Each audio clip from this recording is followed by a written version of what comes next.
I recently got into It's Always Sunny in Philadelphia, and after I binge-watched my way through the 13 seasons on Netflix, I wiped away my tears after that last episode. I was left with that post-binge-watch sadness you get when you finish a show and it feels like going through a breakup. I guess I'll watch that new Amazon show.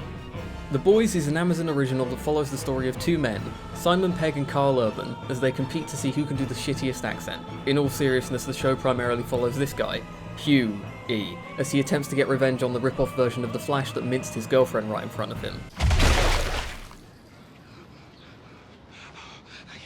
I can't stop. The Boys is a black comedy set in the world where superheroes exist and are paraded around like dancing monkeys for everyone's enjoyment. Everything they do is dictated by corporate entities that control their public image and exploit their fame and talents for profit wherever possible. So it's a bit like our world, except instead of movie stars, it's superheroes. These heroes are not well kept in check and are often reckless and apathetic when it comes to anything involving the actual act of helping people.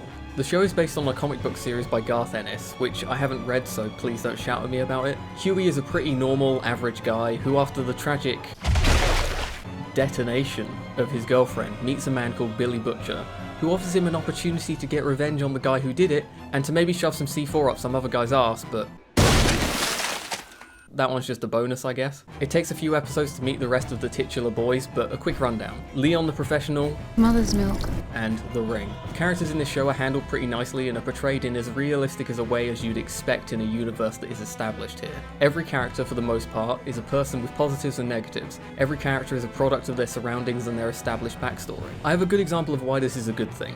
Critical here, within maybe 5 minutes of him actually appearing on screen, does some absolutely disgusting Harvey Weinstein level garbage person stuff. Many other shows would now commit this guy to the typical villain narrative, where he just becomes so comically unredeemable, and all in all just a poisonous prick every other time we see him on screen, like he's some bully character in a high school movie. This show, however, proceeds to tear this character down in a way that you'd imagine you'd enjoy seeing, but you kind of just end up pitying him a bit. It's a scene that's well within the show's established black comedy tone, yet is really teetering on the edge of not so nice.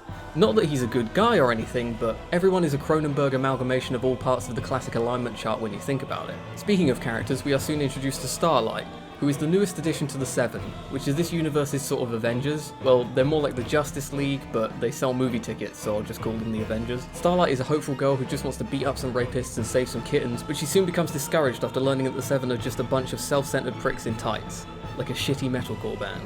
To get them out of the way, the other members of the Seven are Knockoff Superman, Knockoff Wonder Woman, Knockoff Aquaman, My Father, Screen Time, and The Blash. These heroes all couldn't care less about actually saving people. Some of them used to, some of them never did, and this, coupled with the corporate interference with what they are and are not allowed to do, is at odds with what Starlight really wants to do. The Boys features that Watchmen-esque over-the-top gore and personality in a way that's somewhat similar to the Netflix show Happy, except quite a deal less ADHD-riddled in the editing department. It's somewhat easy on the eyes and maybe a little cunts. Fucking spineless cunt. harsh on the ears, in the way that keeps the tone bonkers enough that the utterly fucked things that happen appear a little less aggressively fucked. The show features a few notable performances. The first to come to mind is Anthony Starr as Homelander. Either he is incredibly talented at playing an absolutely loathable superhero, or he just has the gift of the most punchable face in human history.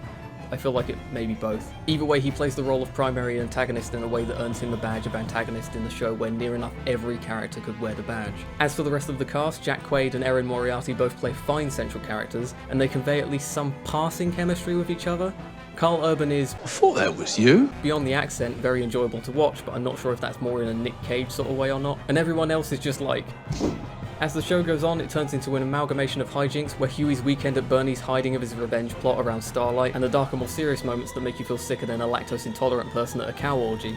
It goes through the motions of stripping layers off our central characters to further reveal their motivations and grief as the show goes on. Butcher, for example, starts out as a rough-and-tumble comedic relief Carl Urban with a silly accent character, but slowly the show has you realise that he's a much darker, more emotionally motivated Carl Urban with a silly accent character. I wouldn't say I was absolutely shit dripping down the edge of the seat chomping at the bit invested in this show, but I did find myself compelled to let Amazon autoplay each next episode since reaching over to stop it was a bit too much effort. So it was engaging and compelling enough to keep my attention, I suppose. The Boys were good enough to keep me entertained for the grand total of a single evening, so I'd say I recommend it.